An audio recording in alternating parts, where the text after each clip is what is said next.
어느 주일날 아침에 한 어머니가 아들을 깨우면서 이렇게 말했습니다. 얘야 일어나야지 교회 갈 시간이다. 그러니까 이 아들이 이불을 도로 뒤집어 쓰면서 어머니 나 오늘 교회 가기 싫은데요. 그랬. 그러니까 이 어머니가 다시 묻습니다. 왜 싫어? 그러니까 아들이 대답합니다. 사람들이 나를 싫어하는 것 같고 예배도 재미가 없고 그냥 쉬고 싶어요. 그 어머니와 그 아들 사이에 이런 대화가 오갔습니다. 그러자 이제 어머니가 이 아들에게 탁 일침을 놓는 겁니다. 얘야, 그래도 네가 교회 가야 될 이유가 세 가지가 있다. 첫째는 하나님 앞에 예배는 드려야지. 그 다음에 두 번째는 그래도 교회는 네를 좋아하는 사람들이 많아. 세 번째 결정적인 이유가 있어요. 그게 뭐냐면은 네가 그 교회 담임 목사잖아.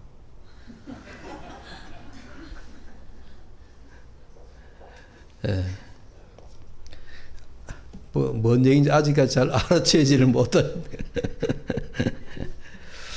예, 웃자고 하는 이야기였습니다. 목사가 교회에 나가기 싫다고 아침에 이불을 뒤집어 쓴 그런 아주 우스운 얘기죠.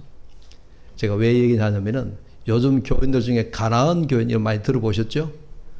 가나안 교회, 가나안이라고 하는 말이 거꾸로 하면 안 나가 교인이에요. 그래서 옛날부터 교인은 교인인데 교회 안 나가는 교인을 가리켜가지고 우리가 가나안 교인이다. 이렇게 이제 좀 뭐랄까요, 좀 비유적으로 그렇게 얘기했습니다.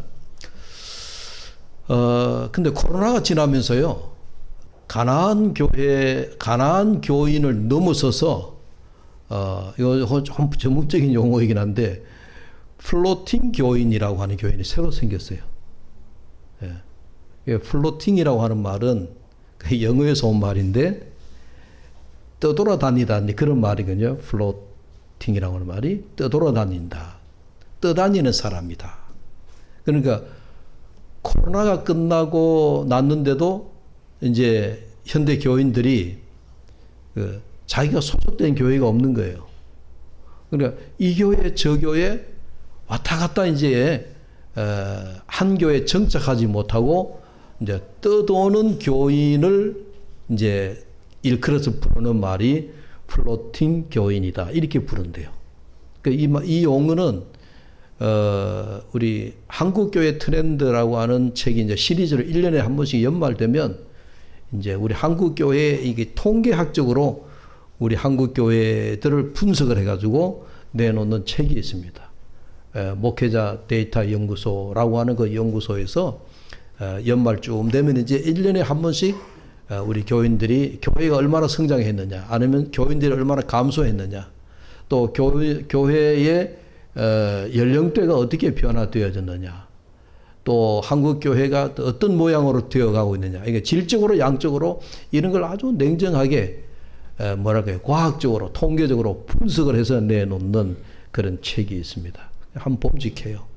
앞으로 30년 후에 우리 한국 교회가 어떻게 될 것이냐, 또 앞으로 10년 후에 교회가 어떻게 될 것이냐, 이런 이제 뭐랄까 아주 과학적인 그런 그 통계에 받침을 해서 이제 내놓은 거예요. 그게 다 옳다는 얘기는 아닙니다. 왜? 교회는 과학적이지 않는 부분이 많이 있거든요. 또 통계적으로만 설명할 수 없는 부분이 교회의 영적인 부분이 많이 있기 때문에 그 말을 우리가 100% 다 옳다 이렇게 믿을 수는 없지만 그러나 참고는 할 수 있다. 앞으로 미래 교회가 어떻게 될 것이다 라고 하는 것을 우리가 예측하고 또 예고하는 측면에서 이제 그걸 우리가 책을 봄직하다 하는 이야기인데, 근데 이제 그 가운데 이제 하나 얘기가 방금 제가 얘기했던 그 교인들의 분포가, 교인들의 양태가 플로팅 교인들이 점차 늘어나고 있다. 그런 얘기예요. 여러분 공감이 되죠? 그러니까 교회에 오셔도 이제 교회 등록을 안 하는 거예요. 그 왜? 그 교회에 소속되기 싫어서.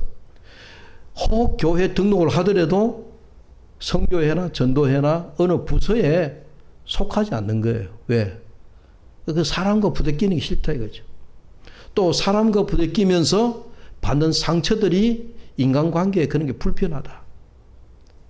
아주 현대의 아주 그 전형적인 뭐랄까 젊은 MZ세대라 할까요?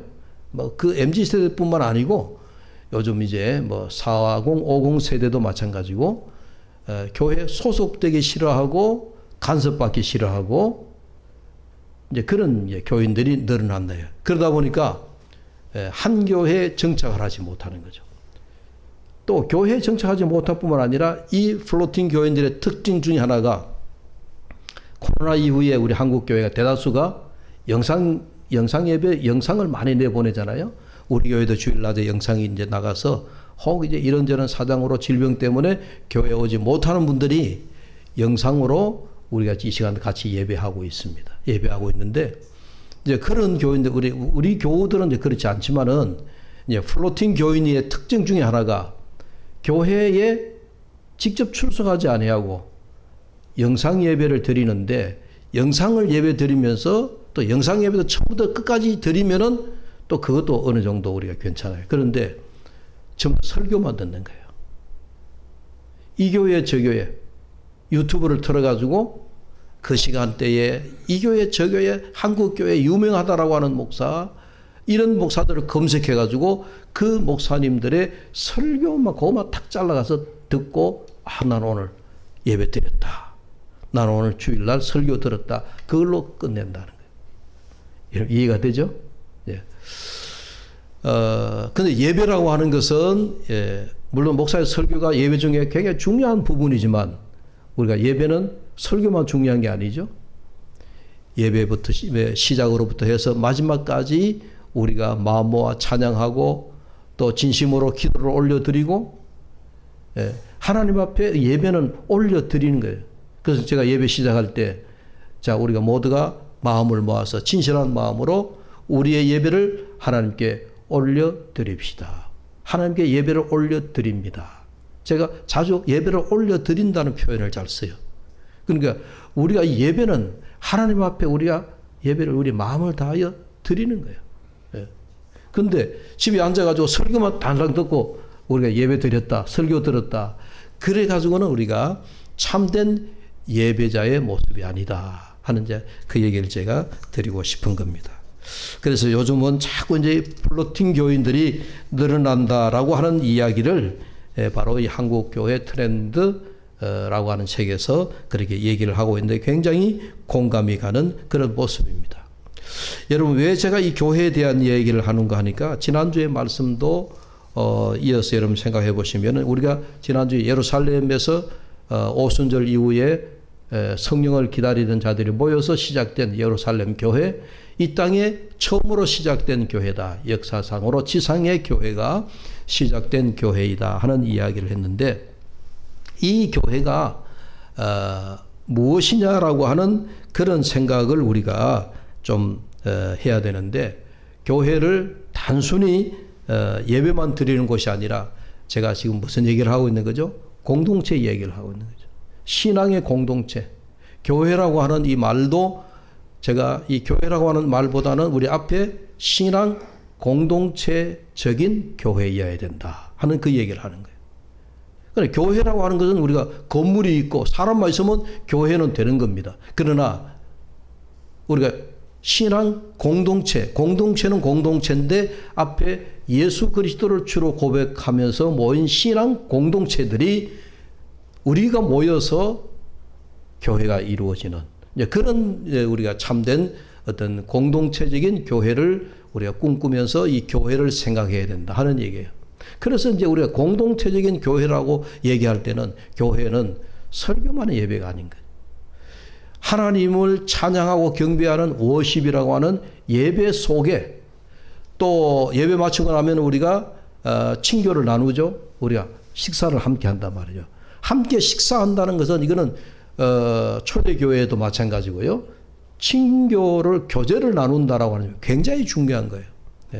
그래서 식사를 함께 한다라고 하는 것. 그래서 예배 마치고 식사를 함께 나눈다 하는 것은 예배 중에 이게 연장이구나 이렇게 생각하시죠. 친교하는 거, 교제하는 거. 그런가 하면 우리가 교회 안에서는 또 뭐 사도들의 가르침을 받더라 그랬잖아요. 그 가르침이라고 하는 거. 그러니까 이걸 이제 우리 헬라의 원어로 얘기하면 가르치는 것을 디다케라고 얘기하고, 그다음에 코이노니아, 교제를 하고 친교를 나눈다라고 하는 것은 코이노니아, 이런 많이 들어보셨죠? 이 말은 이제 헬라 원어지만은 여러분 하도 교회에서 많이 사용하니까 코이노니아라고 하는 많이 들어요. 그게 교제라고 한다. 예. 그러면 교회는 또 뭐가 있어야 되냐? 디아코니아라고 해가지고 코이노니아하고 또 조금 다른 면이 있어요. 디아코니아라고 하는 말은 교회에 와서 예배 중에 우리가 섬김과 봉사가 함께 곁들여져야 된다. 이런 것들이 다 어울려서 우리가 오늘 뭐가 되는 거예요? 신앙 공동체적인 교회의 모습이 그 속에 다 들어가는 거예요. 하나만 있어도 되는 게 아니에요. 함께 다 어우러져야 된다. 사도행전 2장 42절, 지난주에 우리가 사도행전 본문 2장을 봤는데 사도행전 2장 42절에 아주 중요한 말씀이 나옵니다. 그들이 사도의 가르침을 받는다는 것은 사도의 디다케, 가르침을 받는다는 말이고요. 그 다음에 서로 교제한다라고 하는 말이 나오죠. 코이노니아. 떡을 떼며 오로지 기도하기를 힘쓰니라. 이게 이제 초대교회의 아주 전형적인 모습이죠. 또 뒤에 43절 이어서 가면은 함께 공동체 생활하는, 함께 나누고 함께 베풀고 필요에 의해서 나누어 가지는 이제 그런 서로의 섬기는 모습, 디아코니아의 모습이 그 뒤에 나옵니다. 이것이 이제 사도행전 2장의 42절부터 43절, 44절 이어서 나오는 그 본문 속에서 우리 초대교회 신앙 공동체의 아주 전형적인 성경에서 우리에게 보여주는 이제 그런 본문의 말씀입니다. 지난주 설교를 여러분들이 좀 어렵게 들으셨죠? 제가 요즘 자주 이제 우리 전라도 나주에 있는 친구 얘기를 하는데, 이 친구가 지난주 예배 마치고 월요일 날 아침에 일찍 문자가 왔어요. 박 목사님. 친구한테서 박 목사님, 지난주 설교는 좀 어려웠어. 할머니 성도들은 매미 소리로 들었겠네. 이렇게 딱 문자 온 거예요. 그 말씀이 무슨 말인지 알죠? 예. 제가 지난주에는 대조 공동체, 대안 공동체, 공동체에 대한 이야기를 좀 어려운 이야기. 이 친구도 예수 믿은 지 오래됐지만 그런 얘기를 처음 들어보니까 설교가 좀 어려웠어. 할머니 성도들은 매미 소리로 들었겠어. 피드백을 해준 거예요. 그래서 내가 여러분, 우리 교회가 다른 교회, 남과 다른, 그러니까 다른 교회의 모습에서 볼 수 없는 모습으로 시작한 교회가 우리 교회였다. 그 얘기를 하는데 그게 어려운 얘기로 대조 공동체니 대안 공동체니 그렇게 얘기한 거예요. 그걸 쉽게 여러분 받아들이면 우리 교회는, 우리 대구 두레교회는 시작할 때, 창립할 때, 우리 교회가 처음 개척되어질 때에 뭔가 기존 교회와 다른 모습을 안고 우리 교회가 시작되었다. 그 얘기예요. 할렐루야. 예. 그걸 어렵게 생각하시지 말고, 남과 다른 모습을 우리가 가지고 있다. 근데 우리 교우 중에 또 한 분은 저한테 또 하여튼 지난주 설교하니까 피드백이 좀 많이 왔어요. 지난주 한 분은 목사님, 우리 교회 창립에 대한 이야기, 우리 교회 그런 남과 다른 교회 모습을 설교해 줘서 굉장히 감사한데, 근데 목사님 설명이 좀 부족한 면이 없지 않아 있습니다. 그 짧은 시간에 다 얘기할 수 없으니까 이해를 해 주시고, 다만 우리 교회가 신학적인 부분이나 신학적인 배경에 대한 설명이 좀 부족하다 하는 그런 피드백도 해 주셨어요. 저는 고마워요. 제가 설교하고 난 다음에 여러분들이 주중에 이제 목사한테 문자를 보내서 목사님 설교가 좋았다, 싫었다, 어려웠다, 여러분 그렇게 생각하신다는 것 자체가 제 설교를 여러분들이 잘 들으셨다는 하나의 증거가 되기 때문에 저는 참 고맙습니다. 그러면서 제가 이제 그런 생각이 들었습니다. 내가 설명을 좀 더 해야 되겠구나, 말씀을 좀 더 드려야 되겠구나. 여러분, 우리 교회 창립 정신에 제가 크게 두 가지를 얘기했잖아요. 우리 교회 창립할 때에 하나는 무소유적인 개념으로 교회에 건물이 없는 교회를 한다. 교회 건물 없는 교회를 표방했다라고 하는 것은 우리 교회가 무소유 교회의 어떤 그런 지향점을 가지고 교회가 시작했다 하는 그런 이야기.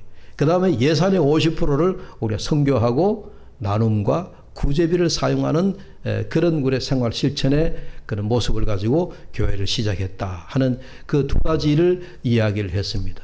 근데 이 이야기를 여러분들이 혹시나 그럼 목사님 그 얘기는 그냥 우리 교회의 외형적인 하나의 모습으로만 그렇게 설명으로 받아들이면 되지만 그 얘기만 그렇게만 받아들이시면 여러분들이 우리 교회가 좀 더 뭐랄까요? 창립할 때에 그럼 왜 건물 없는 교회를 시작했느냐? 왜 예산의 50%를 또 우리가 대회비로 그렇게 쓰기로 했느냐 하는 그 배경적인 설명이 여러분들이 좀 더 필요하겠다. 뭐 신학적인 뭐 이야기, 말씀에 근거한 이야기라면 말씀에 근거해서 하는 그런 이야기들이 우리가 좀 더 필요하겠다는 생각에 제가 말씀을 좀 더 제가 나누려고 생각을 하고 있고요. 그래서 먼저 건물 없는 교회라고 하는 이 말은 우리 교회의 무소유 정신을 반영한 것인데 여러분 우리 교회가 가장 큰 특징이 그렇잖아요. 우리 대구 시내 교회 예배당 없는 교회는 우리 교회밖에 없잖아요. 물론 여러분 이게 학교 안에 있는 교회로서 이 시청각실에서 예배하는 거, 목사님 예배 드리면 이게 뭐 예배당이죠. 그렇게 생각할 수 있지만 어쨌든 우리 단독의 어떤 예배당 건물이 없는 건 분명하죠. 그래서 우리가 무소유 교회 정신으로 그렇게 우리가 교회를 하고 있는데 그런데 여러분 이런 게 있습니다. 우리 구약 성경에 보면 이스라엘 백성들이 가는 곳마다 하나님이 전을 다 만들었어요. 그러니까 대표적으로 역사적으로 이제 남았던 교회가 예루살렘 성전이죠. 그 예루살렘 성전 이전에도 베델의 성전이 있었고, 뭐 하여튼 어떤 형태로든지 이렇게 하나님 앞에 이 성전의 모습은 이제 그걸 성막이라 그러기도 하고, 심지어는 여러분 아시지만 출애굽기에서 이스라엘 백성들이 애굽에서 광야를 지나다니면서도 천막으로 성막을 옮겨 다녔잖아요. 성막은 다 있었어요. 예. 그런데 오늘날에도 마찬가지죠. 우리가 중세를 지나면서 중세 시대에는 특별히 우리가 교회가 굉장히 부흥하던 부흥기였으니까 지금 유럽 쪽으로 나가보면 우리가 큰 성당들이 전부 다 중세의 전후에서 다 세워진 성당들이에요. 그 규모가 어마어마합니다. 예. 스페인에 가면 100년이 넘도록 예배당을 짓고 있는 큰 건물이 하나 있습니다. 그게 유명한 건축가 안토니 가우디라고 하는 사람이 짓는 그런 성당이에요. 우리말로 번역하면 성가족 성당이다. 예? 페밀리아라고 성당이라고 하는 그런 그 어마어마한 성당이에요. 그게 건축이 시작한 지가 100년이 넘었나요? 하여튼 100년이 다 됐어요. 아직 미완성이에요. 가우디의 100년 탄생 100년을 기념을 해서 완공한다는 계획을 가졌는데 코로나가 오는 통에 또 그게 연장이 되어갖고 지금도 그 짓고 있는 거예요. 그 성당은 아마 세계적으로 여러분 중세시대에 베드로 성당을 우리가 로마에 그게 뭐 아주 그 어마어마한 성당으로 기억하고 있는데 저는 그 베드로 성당 가보지 못했습니다만은 이 안토니의 성가족 성당 아마 이게 더 크지 않을까 규모로 보면 100년 동안 짓고 있으니까 그 규모가 얼마나 큰지 몰라요. 이처럼 그 시대마다 사람들이 하나님의 성전을 이렇게 짓고 싶어 합니다. 그것도 그냥으로 짓는 게 아니고 내가 짓는 성당, 내가 짓는 하나님의 성전은 세계에서 제일 가는 성전으로 짓고 싶다. 이런 마음을 인간들이 다 가지는 거예요. 그래서 그것이 꼭 나쁘다. 그렇다고 해가지고 안토니의 그걸 건물을 왜 그렇게 짓느냐. 지금도 다 부숴버리자. 그렇게 얘기할 수는 없습니다만은, 그러나 그거는 건축적으로 의미가 있고, 또 여러 가지 이제 의미가 있는 건축학적, 예술학적, 그 안에 조각품도 너무너무 많고, 그러다 보니까 예술적으로나, 혹은 건축학적으로나, 여러분 한두 개 정도는 그런 것도 필요할, 그래야 여러분 건축학도 발전할 거 아니에요. 예술도 발전할 거 아니에요. 그죠? 그런 것도 다 필요 없다 그러면은 인류의 문명이 발달하지 못하는 그런 상태가 될 것이기 때문에 뭐 그렇게 우리가 뭐 한두 개 정도는 또 우리가 역사적으로 또 그렇게 필요하다라고 생각이 되어집니다만은 제가 어떤 얘기 하려고 그게 간지지만은 여러분 보십시오. 예수님이 오셔서 우리에게 비유로 하신 말씀 가운데 중요한 말씀이 있습니다. 자, 요한복음 4장 20절을 우리가 이해를 한번 찾아보겠습니다. 요한복음 4장 20절. 요한복음 4장 20절 이하부터 제가 한번 읽겠습니다. 우리 조상들은 이 산에서 예배하였는데 당신들의 말은 예배할 곳이 예루살렘에 있다 하더이다. 예수께서 이르시되 여자여 내 말을 믿으라. 이 산에서도 말고 예루살렘에서도 말고 너희가 아버지께 예배할 때가 이르리라. 너희는 알지 못하는 것을 예배하고 우리는 아는 것을 예배하노니 이는 구원이 유대인에게서 남이라. 아버지께 참되게 예배하는 자들은 영과 진리로 예배할 때가 오나니 곧 이때라. 아버지께서는 자기에게 이렇게 예배하는 자를 찾으시느니라. 24절 다 같이 합시다. 하나님은 영이시니 예배하는 자가 영과 진리로 예배할지니라.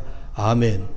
자, 여러분, 오늘 건물 없는 교회 제가 얘기할 때 이걸 말씀적으로 성경에 근거해 신학적으로 중요한 이유가 바로 이 본문에 있습니다. 여러분, 우리가 오늘날 예배하는데 20절에 보십시오. 이 산에서도 이 산은 여러분 구체적으로 성경에서 말하는 이 산은 사마리아인들이 그린심산이라고 하는 곳에서 예배드리던 성전이 하나 있었습니다. 그린심산. 사마리아인들은 그냥 유대인들 입장에서 볼 때는 이방인들이에요. 이방인들이 자기들이 예배하는 곳이 있었습니다. 근데 유대인들은 예루살렘에 와서 예루살렘 성전에서 예배했습니다. 그래서 사람들이 유대인들은 너희들이 사마리아인 너희들이 아무리 그린심산에서 예배드려도 그건 하나님이 받지 않으신다 라고 하면서 그걸 단죄한다는 얘기예요. 예배는 어디 와서 해야만 되느냐? 예루살렘에 와서 예루살렘 성전에서만 예배해야 그 예배를 하나님이 받으신다. 극단적으로 얘기하면 그런 주장을 유대인들이 하는 거예요. 근데 예수님이 오셔서 뭐라 그랬어요? 이 산에서도 말고 예루살렘에서도 말고. 이 말씀은 뭐예요? 24절 하나님은 영이시니 예배하는 자가 신령과 진정으로 예배해야 된다. 여러분 이걸 쉽게 제가 한국적인 정서로 제가 설명을 드리면 여러분 초가집에서 예배 드리면 어떻고 기와집에서 예배 드리면 어떠냐 그 얘기예요. 이해가 되시죠? 우리가 예배하는 거 오늘날로부터 얘기하면 예배 장소가 아주 여러분 헛간 같은 곳에서 예배를 드리더라도 예배 드리는 자가 신령과 진정으로 예배 드리면 그 예배 하나님이 받으신다는 거예요. 아무리 궁중 대궐 같은 집에서 예배를 드리더라도 그 속에서 건물은 화려하고 건물은 좋은데 그 속에서 예배하는 자가 진정으로 예배 드리지 아니하고 신령으로 예배 드리지 아니하면 중요하지 않다는 거예요. 하나님 그 예배는 받지 않으신다. 예. 그래서 오늘 우리가 얘기하는 것은 바로 예수님이 예배하는 자의 마음이 심령이 중요하다는 거예요. 그래서 여러분들 이 말씀을 꼭 여러분 들으셔야 돼요. 오늘 요한복음 4장 20절 이하에 나오는 이 말씀 보면서 우리가 예배하러 올 때 여러분들이 화려한 예배 장소에서 예배를 드리는 것을 기뻐하고 여러분 또 하나 예를 들어보죠. 요즘 슈퍼마켓 동네 구멍가게가 잘 돼요? 안 돼요? 잘 안 되죠.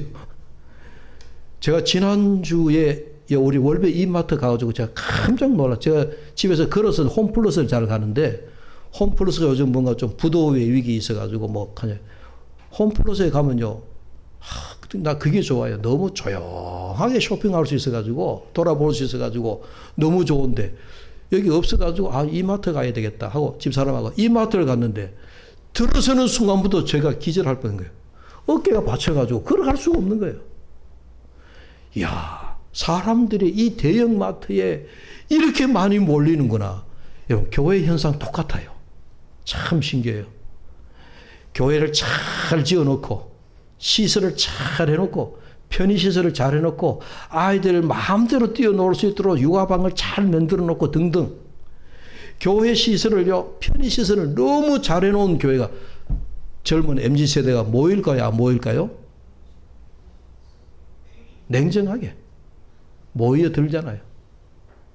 저희 교회 같이 자그마한 교회는, 구문교회 같은 교회는 사람이 와요, 안 와요? 참 얼마나 큰 문제예요. 안에 내용은 뭐 제쳐두고서라도 제가 왜 이 말씀을 드리냐. 여러분, 예배당에 오실 때, 교회에 오실 때 마음을 갖고 오셔야 돼요. 여러분의 심령, 하나님 앞에 드릴 심령, 마음을 가지고 와서 하나님 앞에 신령과 진정으로 예배하려고 하는 그런 마음은 온데간데 없고, 아이고 어느 교회가 잘 돼 있나, 어느 교회가 프로그램이 잘 돌아가나, 그걸 보고 교회에 오시면 안 된다, 그 얘기.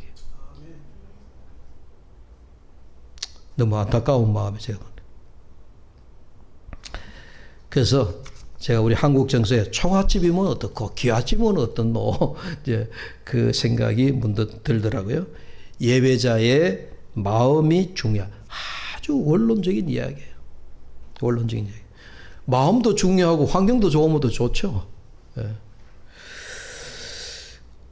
이런 우리 교회에 건물 없는 교회를 표방한다라고 하는 것은요, 건물이 있고 그게 중요하다는 얘기예요. 우리 마음이, 심령이 중요하다. 요한복음 4장에 나오는 말씀을 우리가 한번 기억을 해야 되고, 또 하나의 배경은 우리 교회가, 이건 이제 시대적인 역사적인 이해를 우리가 좀 할 필요가 있다. 우리 교회가 창립이 몇 년도죠? 1999년. 예. 우리 교회 창립된 데가 1990년도의 말미에요. 1999년도 4월 5일에 교회가 창립이 되어졌는데, 제가 통계청에 들어가서 한번 조사를 해봐서 1999년도와 그 다음에 그 전후로 해서 한 10년 사이에 우리 한국 교회의 그날 기독교인 수가 몇 명이냐, 이거 통계청에 조사가 쭉 데이터 내놓은 게 다 있으니까 통계청에 들어가서 그 과거 조사를, 과거의 그 기록을 제가 쭉 살펴보니까 1999년, 2000년, 그 다음 2001년, 2005년까지 쭉 보니까 최고의 2005년도에 우리 한국교회 교인 수가 약 900만 명. 900만. 우리 그때 2005년을 기준으로 해서 한국의 교인 수가, 참 교인 수잖아요. 우리 한국의 인구가 몇 명일 것 같아요? 4,700만 명이었어요. 4,700만 명 대비에 우리 기독교인 수가 900만 명. 우리가 1천만 그리스도, 1,000만 명 교인이라고 한 적이 있었는데, 통계청의 조사를 보니까 2005년도에 900만 명까지 나와 있어요. 900만 명. 1,000명에서 100명 모자라요. 한참 이때 2000년, 20세기 초에, 그러니까 2000년 초에 한국교회가 막 부흥할 때였다는 얘기예요. 그 우리 한국교회 시대가 이해가 되시죠? 그러니까 우리 교회가 창립될 때 1999년도부터 2000년, 2001년, 2005년, 2000그 전후까지 한국교회 교인 수가 제일 피크로 올라갔을 때 900만 명의 기독교인을 자랑할 만큼. 그래서 한때는 서울 강남에 가서, 강남에 사람들이 쫙 걸어가는데 권사님 하고 부르면요, 4사람 중에 1사람 뒤돌아봐요. 강남에 특히 예수 믿는 사람들이 많았다 그래서. 서울 강남에 장로님 그러면요, 2-3사람 중에 자기 부른 줄 알고 돌아보는 정도. 그 정도로 서울 강남에 예수 믿는 사람들이 있지만 그야말로 복작복작할 때였습니다. 요약하면 한국교회가 최고의 피크로 성장할 때였다 하는 게, 그런 시점에 우리 교회가 창립이 되어졌습니다. 뭐하고 연관이 있는가 하니, 우리 한국교회가 성장할 때에 성장의 그런 그 이면에 우리 한국교회에 어두운 그림자가 있었다는 얘기예요. 무엇이든지 여러분, 양이 있으면 음이 있잖아요. 밝은 곳이 있으면 어두운 면이 있습니다. 한국교회가 확 성장할 때에 한국교회 성장 이면에 우리 한국교회나 한국사회에 어두운 그림자가 뭐였느냐. 그때는 교회들마다요, 교회 건축붐이 일어났어요. 좀 사람들이 모인다 하면 막 예배당을 확장하고 막 교회 예배당을 막 교인들한테 부담이 될 정도로 막 건축을 막 하기 시작한 거예요. 이해가 되죠? 그러니까 교인들이 헌금해서 다 건축하는 데 쏟아부어. 이게 예배당 지으면 목사님 좋지 않습니까? 밝은 면이 있는데 그 이면에 어두운 면이 있는 거예요. 교인들이 숨이 찼어요. 그리고 교회가 성장하고 교인들이 모이면서 우리 한국 교인들이 기복주의 신앙으로 막 흐르기 시작. 교회 가면 복 받는다더라. 교회 가면은 뭐 어떻게 된다더라. 그러면서 막 교회로 오는 분들에게 모두가 교회에서 막 복 받기 위한, 그러니까 우리 한국 교회의 가장 세속화되어진 그 현상 중에 하나가 복 받기 위한 기복주의 신앙이 막 너무너무 막 팽배해져 가는데, 그리고 우리 교인들이 너무 이기적인 이 교인들이 되어져 가고 있는 거예요. 그렇죠? 내만 잘 되면 된다. 사회에 불우하고 또 이웃에 어려움이 있고 고통을 당하고 이런 거에 대해서는 우리 교우들이 눈을 감고 한국 교회가 무관심하고 오직 교회 성장 위주로만, 이런 것들이 이제 그 당시에 우리 한국 교회의 어두운 그림자. 교회가 성장함과 동시에 뒤에 비춰지는, 여러분 키가 크면은 클수록 그림자가 길게 드리워지잖아요. 이런 이제 그 시대의 한국 교회 상황, 한국 교회의 그 당시의 현상, 그 속에서 우리 교회가 우리 이웃을 돌아보자. 어려운 이웃과 함께 고통을 나누는 교회가 되자. 그게 어떤 결과로 온 거예요? 우리 예산의 50%를 우리가 구제하고 또 선교하고 참으로 나누는 일에 서자. 이해가 되시죠? 이런 일들이 그 당시에 한국 교회가 성장하면서 어두운 그림자로 인하여서 우리가 생겨난 우리 교회의 시작이었다 하는 이제 그런 이야기예요. 자, 여러분, 그런데 우리 교회가 이렇게 무소유 교회나 또 한국의 너무 외형적인 면, 세속화되어가는 교회의 모습을 보면서 우리 둘의 교회는 남과 다른 그런 교회를 우리가 만들어가자 해서 생겨난 교회다 하는 거에서 오늘날에도 우리는 변함이 없어요. 우리가 외형적인 것을 추구하는 것보다도 우리 성경에서도 속 사람을 더 강건하게, 우리 교회의 내적인 그런 그 영적인 힘을 더 강하게 하려고 하는 그런 교회의 모습에는 변함이 없습니다. 그런데 제가 이야기를 얘기 좀 하고 나면 제가 걱정되는 게 한 부분이 있어요. 뭐냐? 우리 교우들이 우리만 옳다라고 얘기하면 이렇게 얘기만 할까 해서 제가 그게 좀 사실은 염려가 돼요. 저는 다른 교회와 우리 교회와 비교할 때에 틀림없이 우리는 남과 다른 교회의 모습, 대조적이고 또 혹은 대안적인 그런 공동체가 되기 위한 몸부림 속에서 탄생한 우리 교회인데, 이것만이 우리가 잘하고 있다, 이것만 해야 된다라고 해가지고 우리 교회만 옳소라고 얘기를 하게 될까봐, 우리가 옳지만요, 그런 생각에 우리가 지배를 받을까봐 그게 사실은 좀 걱정이 됩니다. 그러면 우리 스스로가 또 너무 배타적이 되어가지고 우리 스스로 웅덩이에 빠져가지고 그 웅덩이 속에서 우리가 허우적거리고 있었기 때문에요. 네.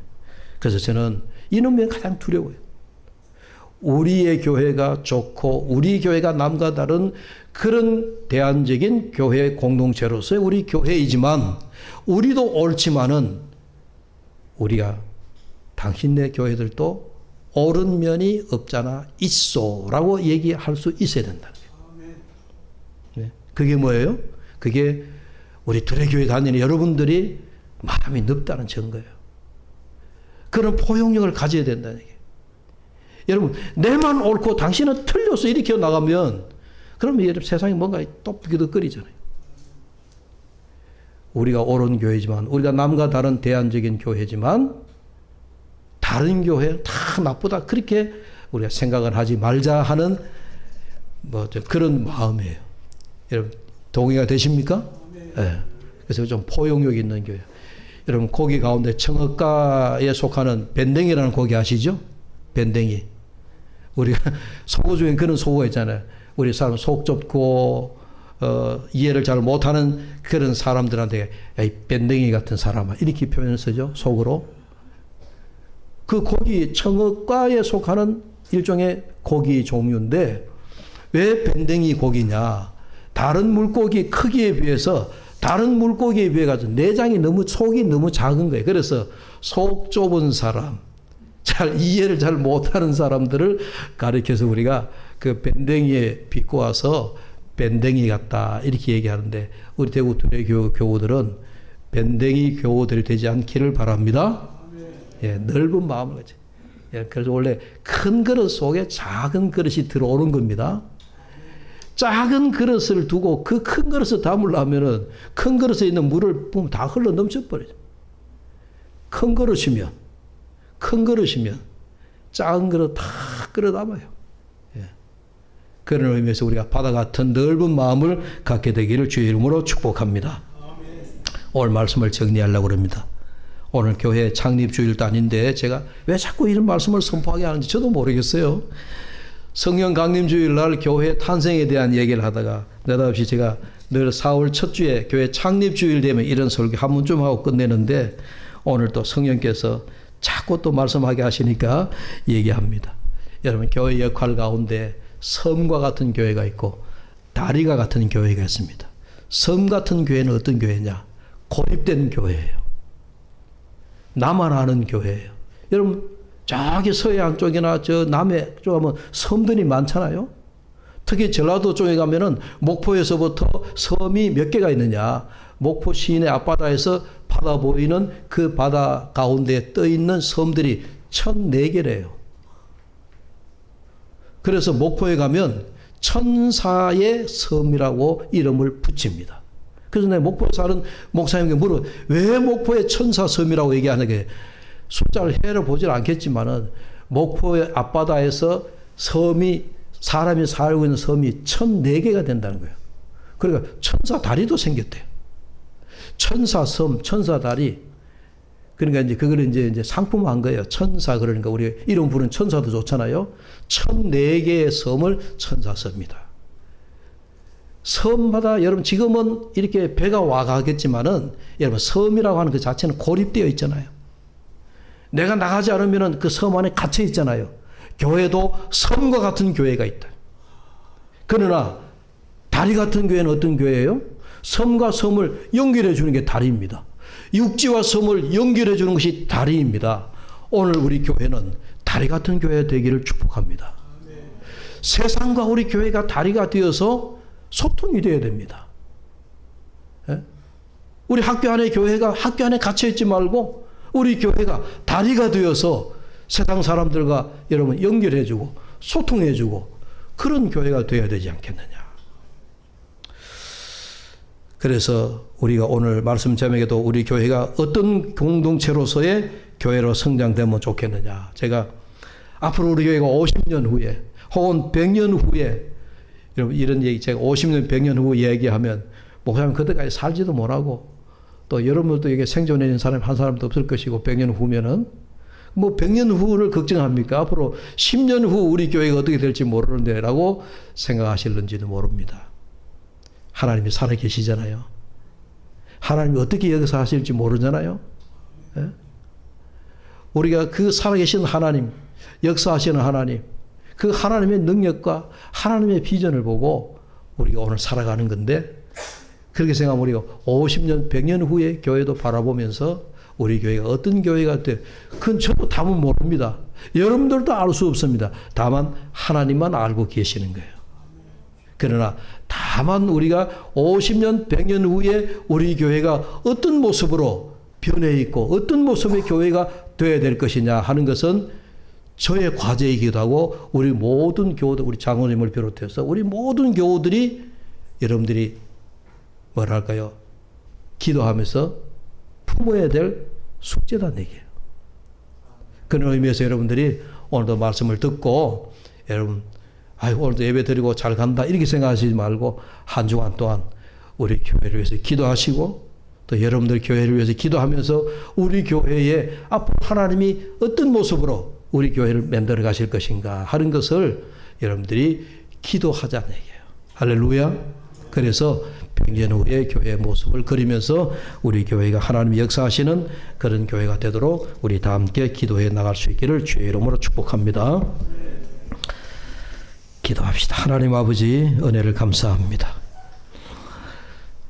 하나님께서 주시는 말씀을 들으면서 아버지 하나님, 때로는 가슴이 벅차고 설레기도 하고, 때로는 하나님 말씀 앞에 우리가 무릎을 꿇고 눈물을 흘릴 때도 있고 좌절할 때도 있고, 하나님 이 모양 저 모양으로 몸부림치면서 오늘 주님께서 세우신 우리 둘의 교회를 하나님이 기뻐 받으시는, 세상과 연결되어지는, 소통하는, 또 하나님 역사하시는 교회가 되기 위하여 오늘부터 또 우리 온 교우들이 한 주간 동안 교회를 묵상하며 기도하게 도와주시옵소서.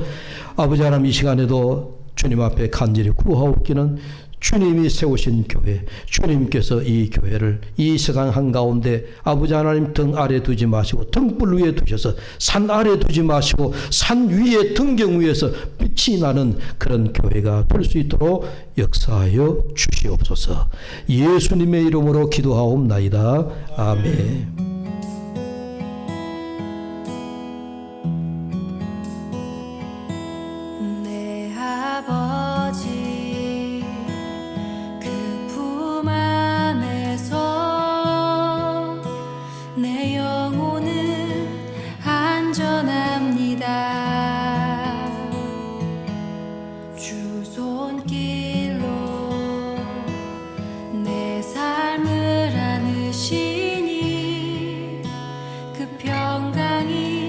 나를 덮습니다.